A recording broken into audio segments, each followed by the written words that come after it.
there's one thing you want Filipinos to do, hindi lang maramdaman, hindi lang mapag-isip, but to actually do after seeing or watching Manigurado, what is it?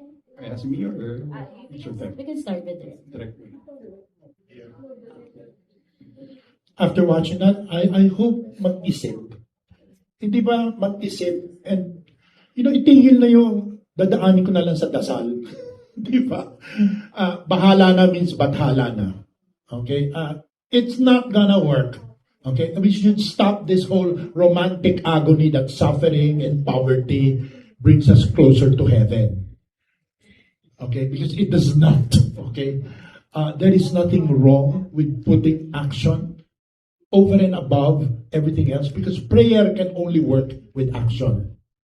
Otherwise, prayer is hindi ka pakikinggan kung hindi ka rin gagalaw. Okay? And more important is think of the future. Think of the future. I've just come to realize right, that my father was wrong. Okay? Ang bangko ay hindi isang malaking alkansya. Okay? You have to make the bank work for you.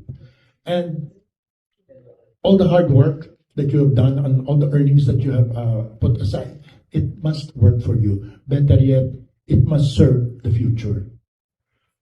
What do I want people to think when they watch this? Mag-isip-isip sila. Kasi walang pinakamasarap kaysa kumasta, pero walang pinakamahirap kaysa isipin kung ano pa ang gagastahin sa kinabukasan. Yun lang. To me, in relation to what Direct Joey has already said, para sa akin, the greatest thing you can do is be human, Be human enough to accept change. Like what I said also in the docuseries, we need to accept change. Kailangan na nating lumabas sa fantasy natin na merong awa ang Diyos. Bahala na si Batman. We need to work for ourselves. We need to be human enough to accept that, the world will not stop for us Tayo talaga yung sagot sa mga problema natin. Ang solusyon sa lahat ng problema natin na tayo lang din ang gumagawa ay tayo din. At sa economical status ng Pilipinas ngayon, yan ang pinakamagandang gawin. Kailangan nating tanggapin na kailangan nating kumilos. Hindi pwedeng maghintay tayo, hindi pwedeng umupo tayo at magdasal para sa saklolo kasi walang gagawa nun. It's actually very dystopian. It's actually very para sa akin napaka-fantasy na lang nung ganoong pag-iisip. So, ayun. The greatest thing you can do again is be human. I think for me, Direct and Odds said it, but perhaps let me end by putting out, three things there that I hope people will do. I think the first one is, I hope you're provoked to think, to act, but also to invest in yourself. You don't need to. You can listen to a lot of people, but really go out there and look for things to educate yourself. And I like what Direk said, na yung bangko hindi lang alkansya. Hindi po Direk, we're also a partner. And maybe one small action that people could, that's why I put it dun sa Manigurado is, whether it's Metrobank or all of the other banks, we've tried to put, and even our partners in government, BSP, everybody, we've tried to put out resources there.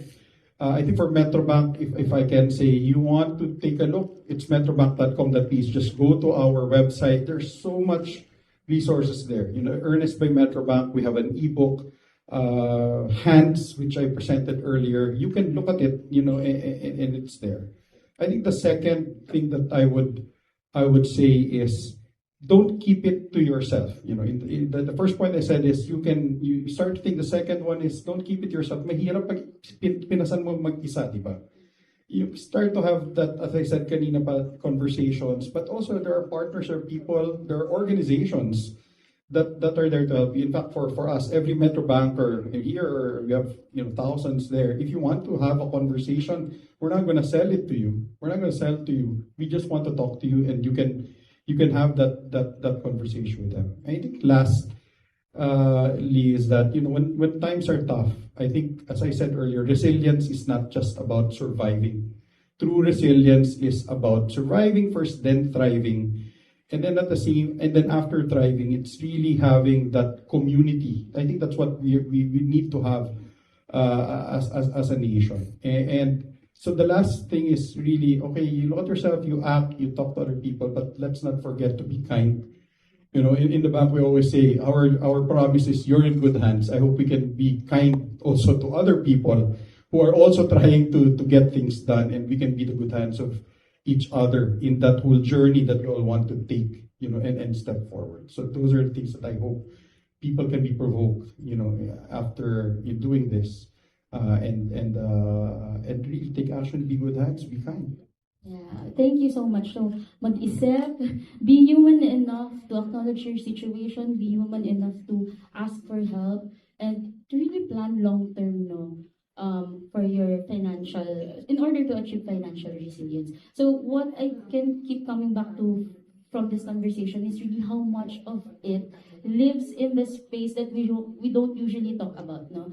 The hiya, bahala na, let go and let God. And Manigarado actually names those things. We acknowledge them and we say that there are things that you can do to take back control. So, help me in thinking again, our panelists this morning.